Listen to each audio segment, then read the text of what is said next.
زه د غلط کړم ثابت، صبر دې څه کړه آخر، جذبه سړه واده دې هیره، عشق دې څه کړه آخر. تر غره هم دروند و خو له تا نه چې ناهیلې شومه، له مجبورۍ مې ژوند روان لکه اوبه کړه آخر. د سمندر له سطح پاس اوسه خو دومره هم نه، د سمندر له سطح پاس اوسه خو دومره هم نه، زما له مینې د انکار په کومه خوله کړه آخر. او د غوږو شاته د ګیډۍ د زلفو بنده کړله، زما خبرې اورېدو ته دې زړه ښه کړه آخر.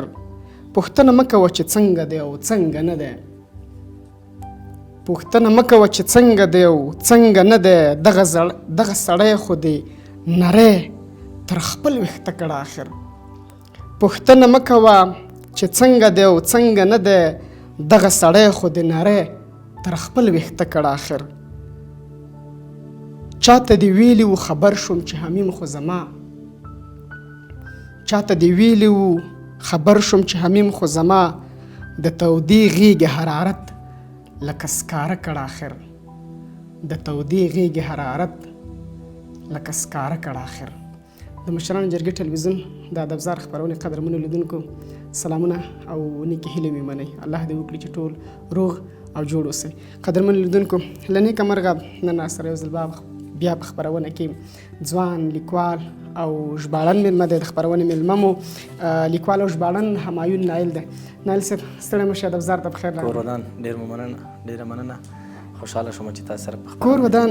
نایل صاحب خپرونه به له دغه ځایه پیل کړو چې تاسو په حکومتي ادارو کې د کار کره تجربه لرئ. اوس راځو دې ته چې په حکومتي ادارو کې د پښتو ژبې د کارونې دغه روان بهیر څنګه د مهرباني. ډېره مننه سراغ صاحب. په حکومتي چارو کې بیا په تیره په دربار کې دري ژبه موږ تاسو ته معلومه ده چې له ډېر وخته په کش کې ده، مخکې ده او د دربار ژبه ګڼل کېږي. خو د دربار په چارو کې په دې وروستیو کې، یعنی د 20 کالو په دې وروستي بهیر کې، لکه د ډاکټر صاحب اشرف غني په وخت کې چې زه په دربار کې تقریبا کار کوم، ډېر پښتو ژبې ته کار شوی دی الحمدلله. د پښتو ژبې اصول یو څه پکې مراعات شوي دي، په دې خاطر چې جلالت مآب جمهور رئیس خپله د پښتو او د پښتو ژبې دپاره کار کړی دی. ډېرې مقالې شته. هغه یو فرهنګي شخصیت دی. هغه تل دا کوشش کوي چې فرهنګي عنعنې، کلتور، د ژبې انډول دا په پام کې ونیسي. خو هر څنګه چې وي مشران یو څه محدودیتونه لري له هر اړخه. خو د ډاکټر صاحب اشرف غني په دا 2 دورو کې چې پښتو ژبې ته په ارګ کې، په ادارې امور کې یا په نورو مهم ارګانونو کې څومره کار شوی دی، تر ده مخکې نه و شوی. زه چې څومره تجربه لرم، ډاکټر صاحب نبي مصداق چې زموږ مشر و په مطبوعاتي چارو کې، د ولسمشر ستر سلاکار و، خدای تعالی دې وبخي، په دې نږدې ورځو کې په حق ورسېد د کرونا له امله. هغه لومړنی کس و چې تر اوسه د دفتر نه د پښتو ژبې ټول مکتوبونه او ټول لیکلي اسناد په پښتو ژبه خپاره شوي او بیرته ځوابونه په پښتو ژبه راغلي، ځکه چې مقابل لوری مجبوریږي چې بیرته په همغه کومه لیکنې بڼه چې دوی ته لیکل شوی وي همغسې جواب ورکوي. زه دا نه وایم چې موږ د نورو ژبو سره تعصب کوو. په دري ژبه هم او په انګلیسي ژبه هم زموږ له دفتر نه ډېر مکتوبونه تللي دي.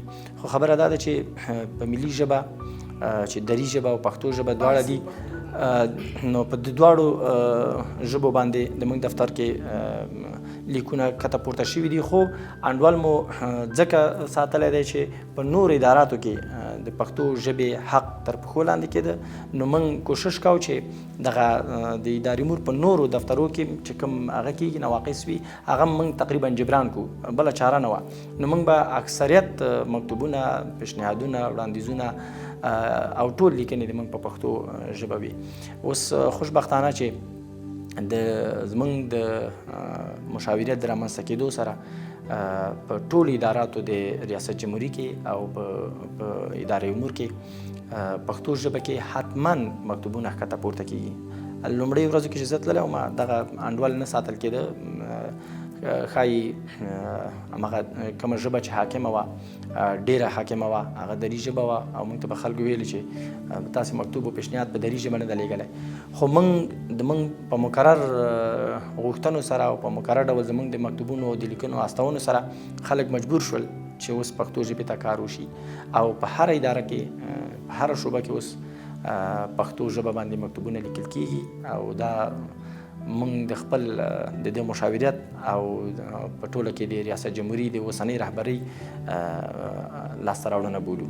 کور ودان نایل صاحب یو لیکوال وایي چې ما څه موده مخکې یو مرکه کې لیکوال پوښتنه وکړله همدغسې بحث زموږ د هېواد په دوو رسمي ژبو باندې راغی په دري او پښتو باندې. نو هغه یو ډېره ښکلې خبره وکړه، وایي کله څوک له ما نه پوښتنه وکړي چې ستا کومه سترګه تا باندې ډېره ګرانه ده، وایي خو زما دواړه سترګې دي که نه، پښتو هم زموږ رسمي ژبه ده او دري هم زموږ رسمي ژبه ده، خو بحث دلته د پښتو ژبې دی.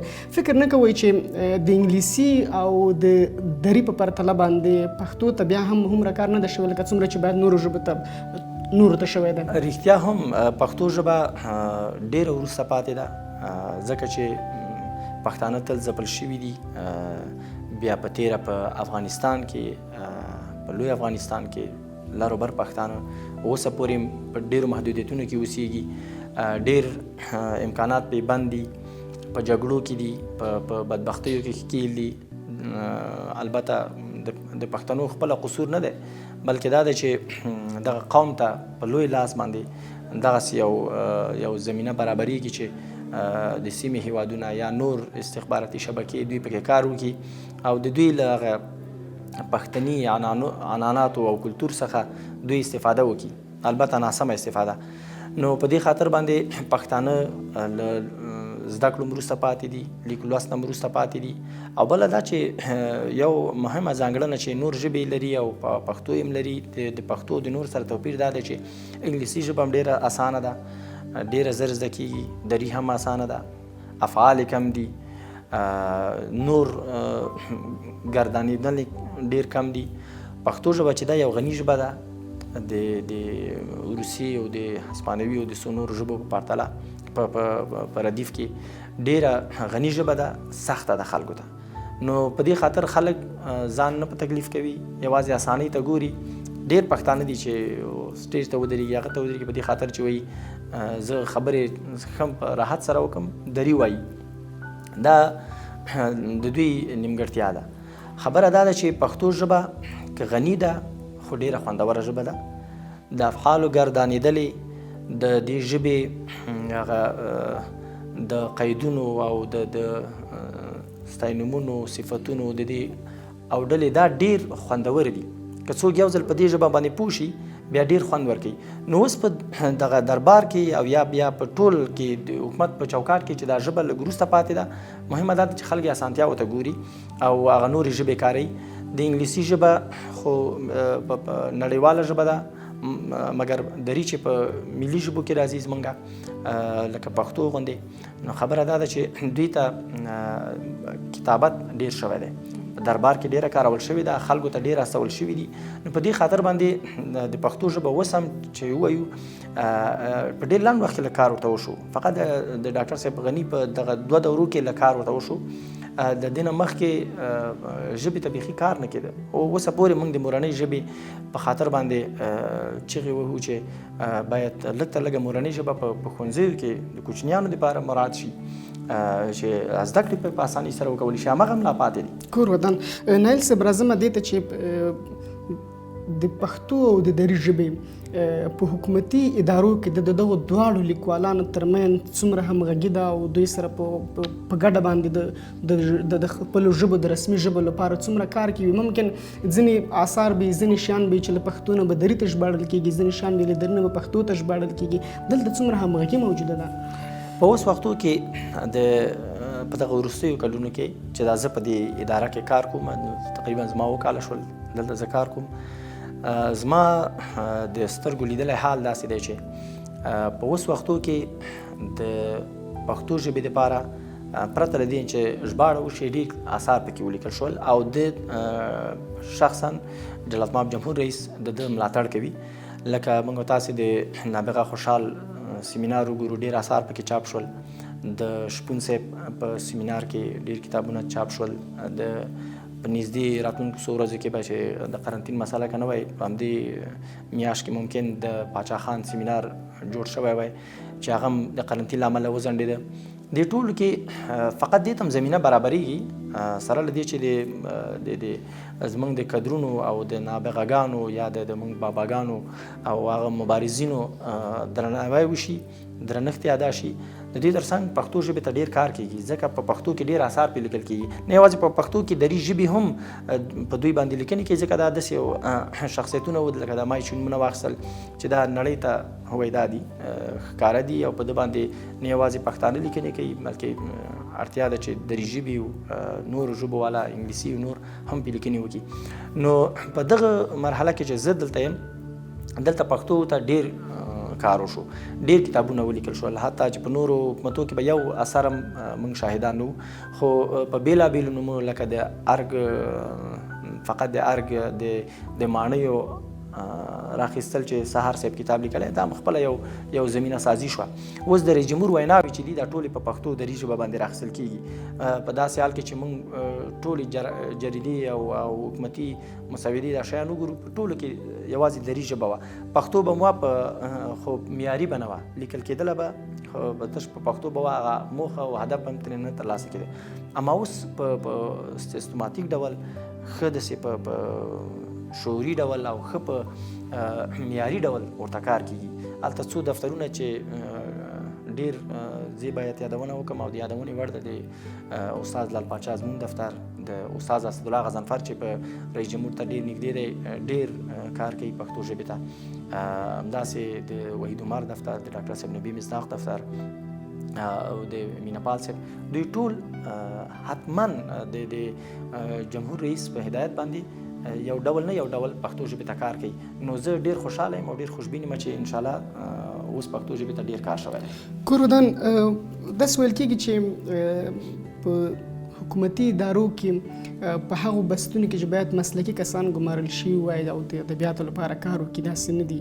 تاسې دغه برخه څومره ارزوئ چې په یو بحث کې چې باید د ادبیاتو لپاره هلته کار وشي، هغه ځای کې به اسناد راجمع شي، ولیکل شي، راوژباړل شي، اوس څومره په دغو بستونو باندې مسلکي کسان ګمارل شوي دي او دوی مسلکي ژبه خلکو ته وړاندې کوي؟ د پخوا په پرتله د نورو تیرو دورو، د نږدې دورو په پرتله باندې د ډاکټر صاحب نبي مصداق، د ډېر بخښئ د ډاکټر صاحب اشرف غني په وخت کې ډېر مسلکي کسانو ګمارل شول.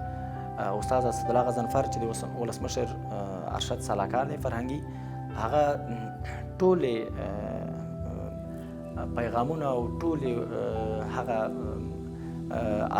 لیکنې مکتوبونه چې د ارګ نه خپرېږي د ده له نظر او سترګو نه تېرېږي او دی هغه مهم کچه کې چې دي یا په لوړه کچه کې هغه ټول دی لیکي. او ډاکټر استاد غضنفر موږ تاسو ته معلوم دی چې پښتو ژبې ته له ده مخکې هم ډېر کار کړی، دوی کورنۍ ډېر کار کړی دی.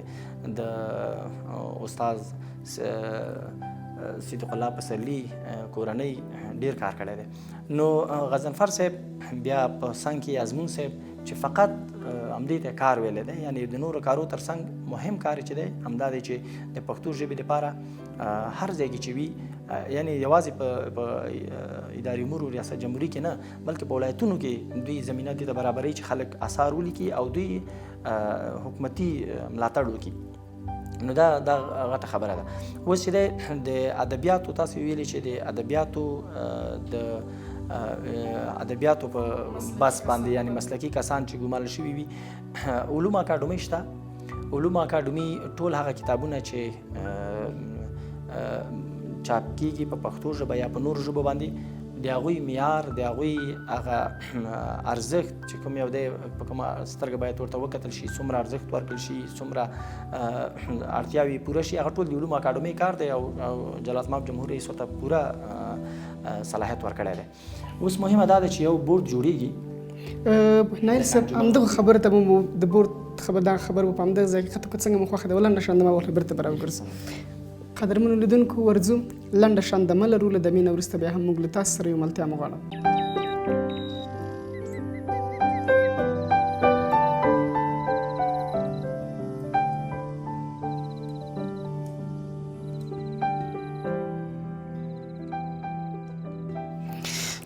لیدونکو بیا هم ستړي مه شئ. ادبزار خپرونه ته پخیر راغلی. هیله لرم چې راسره ستړي شوي نه وئ. د خپرونې میلمه مو لیکوال او ژباړن همایون نایل دی. نایل صاحب هیله لرم چې راسره ستړي شوي نه وي. نایل صاحب په مشورتي بورډ باندې غږېدلی، مهرباني. ډاکټر صاحب جلات مآب جمهور رئیس یو بورډ تشکیلوي چې د پښتو ژبې او دري ژبې او په څنګ کې د ازبکي ژبې څو مهم او وتلي لیکوالان، وتلي څیرې دا پکې دي. د اطلاعات فرهنګ او د علومو اکاډمۍ په شمول دا بورډ چې جوړیږي دا به یو انجمن ته ورته شکل لري. زه چې څومره معلومات لرم دا بورډ کې د پښتو ژبې، د دري ژبې او د ازبکي ژبې د اثارو لپاره کار کیږي. ټول اثار به مسلکي کیږي، په ادبي هغه کوم حقوق چې دي هغه به ادا کیږي، حکومتي ملاتړ به ترې نه کیږي. په دې ترڅنګ دغه بورډ به نور داسې لیکوالان روزي چې مثلا د اثارو لیدنه کوي، نه یوازې په مرکز کې بلکې په ولایتونو کې. دا بورډ چې دی همدا اوس هم پې کار روان دی، ناستې کوي د اطلاعات فرهنګ وزارت سره تر څو دا یعنی دا انجمن یا دغه بورډ دا د لومړي ځل لپاره د هغه پخواني انجمنونه دي، یعنې که زه وایم چې د غازي امان الله خان د دورې نه را په دې خوا دا به لومړنی داسې مسلکي بورډ وي چې د لیکلو په برخه کې او د اثارو د دقیق څارنې او د دقیقې ارزونې په برخه کې ډېر مهم او مسلکي وي. دا بورډ چې دی دا به یو زما په د معلوماتو په اساس دوی یو بانک جوړوي چې هغه به د ټول هغه اثار چې لیکل کیږي یا په پوهنتونونو کې د مونوګرافونو په بڼه باندې لیکل کیږي دا به ټول په دې بانک کې خوندي وي په الکترونیکي ډول. بیا به له دوی څخه د دې بانک څخه په الکترونیکي ډول باندې خلک استفاده کولی شي چې مثلا دې ته ضرورت نشته چې یو موضوع باندې په یو پوهنتون کې کار کیږي او په بل پوهنتون کې په همغه موضوع عین کار وشي. نو دغه بانک د دې هغه برابري، د دې زمینه برابري چې تکرار نه مخه ونیول شي بلکې نوښت راشي او د دې او دا نوښت د اوس لپاره ډېر مهم دی. د ژباړو په حصه کې هر سړی د 2-3 کتابونه، یو کتاب 2-3 نفر ژباړلی وي، نو په هغه صورت کې به له دې نه جلوګیري کیږي، یو سړی به بې ځایه وخت نه ضایع کوي، په بل اثر به ژباړلی شي. نو دغه بورډ به انشاءالله د دې دغه شیان چې ما یاد کړل د دوی په راس کې او د دوی په رهبریت کې ډېر مؤثر رول ولوباوه. کورودن نایل صاحب له علومو اکاډمۍ نه مو یادونه وکړه. زموږ د قلم خاوندان، لیکوالان او شاعران د علومو اکاډمۍ نه سر ټکوي. دوی وایي چې علومو اکاډمۍ موږ ته ځانګړې پاملرنه نه کوي، زموږ د اثار په چاپ کې، زموږ د کتابونو په برخه کې، د ارزونې په برخه کې دوی تر اوسه پورې کوم جدي داسې د پام وړ اقدام نه ده کړی. اوس خبره دا ده چې د حکومتي ادارو په چوکاټ کې علومي اکاډمي د پخوا په پرتله باندې اوس له ارګ سره همداراز د اطلاعات او کلتور وزارت سره څومره همغږي دي او دې ته څومره دوی ژمن دي چې ښه اثار چاپ شي او همدغه راز د لیکوالانو زموږ د قلم خاوندانو دغه اثار راټول شي. د علومو اکاډمۍ، اطلاعات او فرهنګ وزارت او دغه څو مشاورتونه چې د جلات مآب جمهور رئیس ترڅنګ دي، دوی ټول اوس په دې همغږي دي چې لکه دا سیمینارونه چې ښه بیلګه ده، دغه یو زمینه سازي دوی ته کیږي چې دوی راټول شي. همدا اوس د پاچا خان سیمینار په اړه او د اطلاعات او فرهنګ په وزارت کې د همدغه د ولسمشر سلاکاران، همدغه د علومو اکاډمۍ د رهبرۍ مشران، دوی په اونۍ کې یو ځل حتما کینی او دوی سره بحث کوي. د دغه بحث په جریان کې چې یوازې د پاچا خان د سیمینار په اړه خبرې کیږي، ډېر نور اثار دي چې دوی ډېر نور مهم مسایل دي چې دوی تبادله کوي سره. د خان عبدالغفار خان سیمینار کې تقریبا 12-14 کتابونه دي چې چاپ کیږي په دوی کې علوم اکاډمۍ خپل رول لري، ځکه دوی خپلو لیکوالانو ته زمینه برابره کړې، نه یوازې هغه لیکوالان چې دوی سره په رسمي ډول دنده لري، اعلان یې کړی دی ټولو ته چې تاسې خپل اثار چې د پاچا خان په مفکوره باندې، د پاچا خان په مبارزه باندې، د ده په شخصیت باندې، د دوی د وخت په نهضتونو باندې که هر څوک هر شی لیکل غواړي، نو موږ د دې تابع نیولې ده چې دا کتابونه ورته چاپ کړو. و چې د لیکوال کتاب چې چاپ کیږي، حکومت ورته چاپ کوي، یا علوم اکاډمۍ یا اطلاعات او فرهنګ وزارت یا د جمهوري ریاست، خو د دوی په ګډه دغه بورډ په ګډه کار کوي. دا کوم بورډ چې اوس د پاچا خان سیمینار لپاره ټاکل شوی دی، هغه د انجمن خبره نه ده، دا بیله. نو دا خپله د لیکوالانو لپاره یو فرصت دی، زمینه ده. اوس څوک چې لیکوالان چې ځان غلی کوي او نه کوي چې مراجعه وکړي، هغه بیله خبره ده. اوس زه د دوی په نمایندګۍ او په استازولۍ نه غږېږم، زه فقط یوازې د یو آزاد لیکوال په توګه غږېږم. خو زه چې څومره معلومات لرم، علوم اکاډمۍ ته که هر لیکوال مراجعه وکړي، هغوی خوشحالیږي، په دې خاطر چې د تکرار نه مخه نیول کېږي، بې ځایه وخت تېرېدلو نه مخه نیول کېږي، او بل دا چې مسلکي او معیار پکې په پام کې نیول کېږي. هلته خو خلک په همدې خاطر ناز دي چې معیار تطبیق کړي، چې مسلکیتوب تطبیق کړي. نو دا اثار چې دوی ته لیکوالان مراجعه وکړي، هم د لیکوال په ګټه دی، هم د هغوی په ګټه دی، خوشحالېږي ورته دا، او باید هم خوشحال شي. دوی دا اثار باید راواخلي او راخلي، که ورته وروړل شي، دوی ارزوي چې د دوی په معیار باندې. او ځکه د افغانستان شرایط دي داسې نه دی چې هر کتاب چاپ کېږي علوم اکاډمۍ هغې ته ټټر وهلی شي، هېڅکله نشي کولی. زه د دوی په استازولۍ نه غږېږم، خو د خپل فکر نه چې ماته معلومات دی، نه اطلاعات او فرهنګ دونه بودیجه لرلی شي چې د ټولو هر رقم اثار چاپ کړي.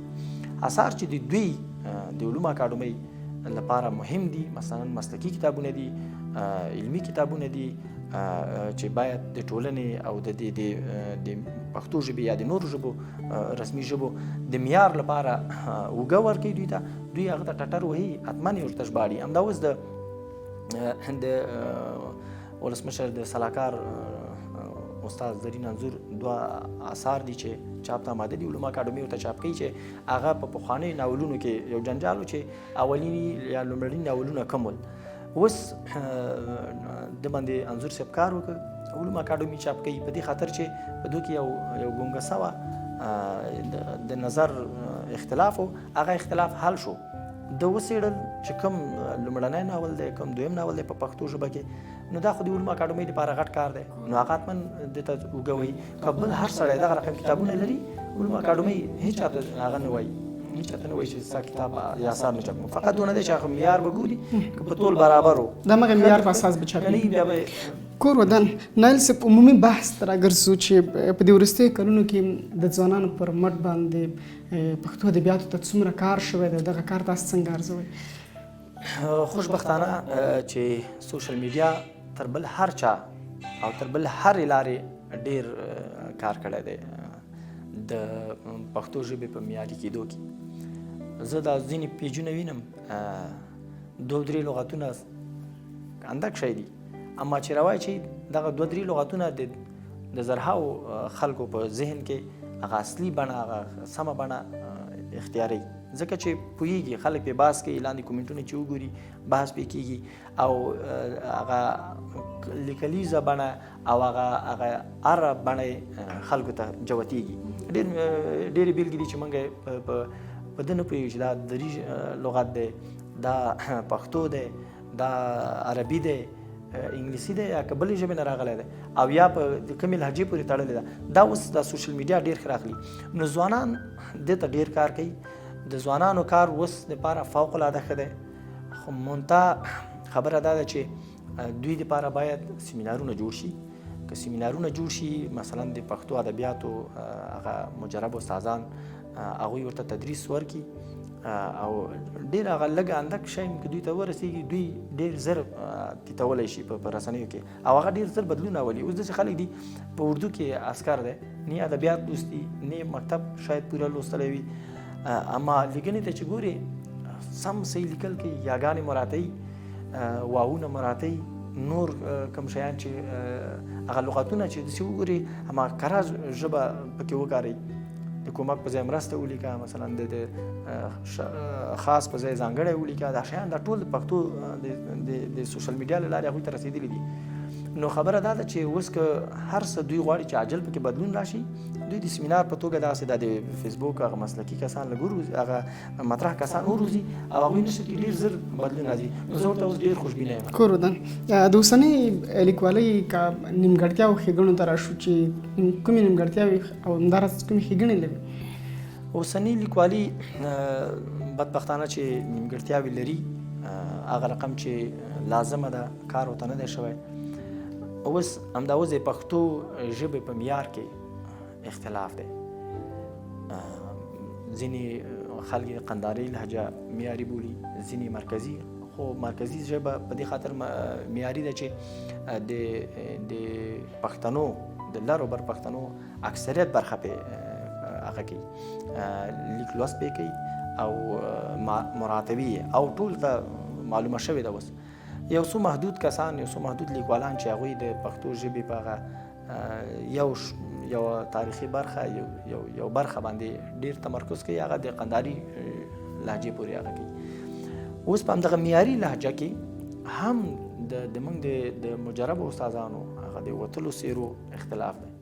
څوک وایي معنا په عین لیکه، میم عین نون الف معنا لیکه، څوک وایي معنا په الف باندې لیکه چې عین د عربي کلمه ده چې تغییر کوي، سره رقم چې موږ تلفظ کوو اماسي لیکه.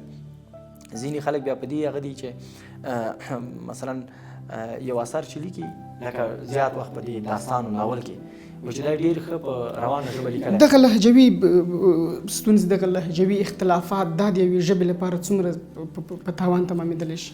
دا ما ځکه د اول همدغه نه شروع وکړه چې دا پیدا کړي. اوس د یو سړي په بېسوادۍ باندې هم دلالت کوي چې ته په خپل یو پاراګراف کې دوه ځایه معنا په یو ځل په عین لیکه، یو ځل په معنا لیکه، یا یو ځل رامنځته کېدل رامنځته بیل لیکه، یو ځل یو ځای لیکه، په کې لیکه پی کا پی، او یو ځای کې پی بی لیکه کې بی لیکه، چې دا د دوی ترمنځ اختلافات دي. سړی د خپلې لیکنې نه هم زړه تور شي. ډېر خلک دي چې لیکنه کوي بیا پرې شرمېږي چې زه اوس نشر کړم که نه، ځکه که یې نشر کړم که دا رقم مراد کړی ده خلک به راته بېسواده وایي، که هغه رقم یې کوم هغوی راته بېسواده وایي. نو همدغه وي چې هغه د خپل لیکلی شی هغه زحمت چې پې ویستلی هغه نه نشري، خپرېږي نه، چاپېږي نه. ډېر خلک داسې دي. ډېر اثار اوس لیکل شوي دي چې دا انډول پکې بیخي تعادل یې له لاسه ورکړی دی. کور ودان نایل صاحب، د خپرونې د پای شېبې دي لیدونکو ته ترڅنګ د قلم خاوندانو ته مو سپارښتنه او مشوره څه ده مهرباني؟ هیله کومه زه د دوی د یو کشر په صفت باندې زه دوی باندې سپارښتنه او هغه نشم کولی، خو یو هیله دا ده چې بیرته د دې ضرورت دی او د دې اړتیا لیدل کېږي چې د دغسې یو بورډ چې اوس جلالتمآب جمهور رئیس په هدایت باندې پې کار کېږي، دوی یا د دوی ترڅنګ نور هغه د قلم خاوندان چې بیخي په دې چوکاټ کې دي نه، سره کینی دغه معیار ته لږ ذره توجه وکړي. هغه ځینې اختلافي مسایل چې دي خو صحیح د دوی په دې کارو په غټو کارو باندې اخته دي، هغه غټو کارو ترڅنګ یو ورځ دوه ورځې دې ته وخت ورکړي چې دا ولیکل شي که نه، چې دغه معنا په دې مثلا د معنا مې مخکې مثال ورکړي دا په دغه باندې ولیکل شي که په دغه خلکو ته مشکل حل شي. دغه اختلافات ډېر ساده خبره ده که دوی کینی سره. ډېره مننه. په یو وخت پلی شي. خوشحال اوسئ نایل صاحب. د ابزار خپرونې د خاطراتو او پیغامونو کتابچه ده، نو ستاسې لنډ پیغام راخلو، لیدونکو سره شریک کړئ مهرباني.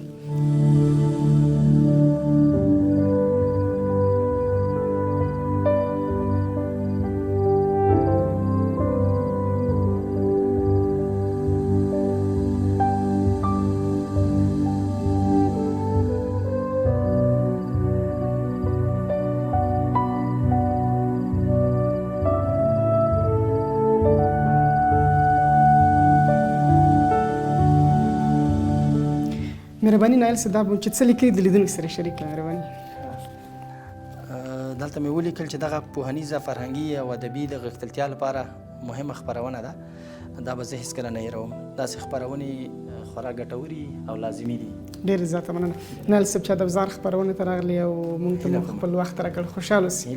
ډېره مننه. کور مدام خوشحاله اوسئ. قدرمنو لیدونکو، له تاسو نه هم ډېره زیاته مننه کوو چې تر دې مهاله موږ وزغملو، ومڅارلو تر بیا چې ستاسې درانه چوپړ ته راځم په پاک او بخښونکي څښتن تعالی مو سپارم. الله مو مل شه.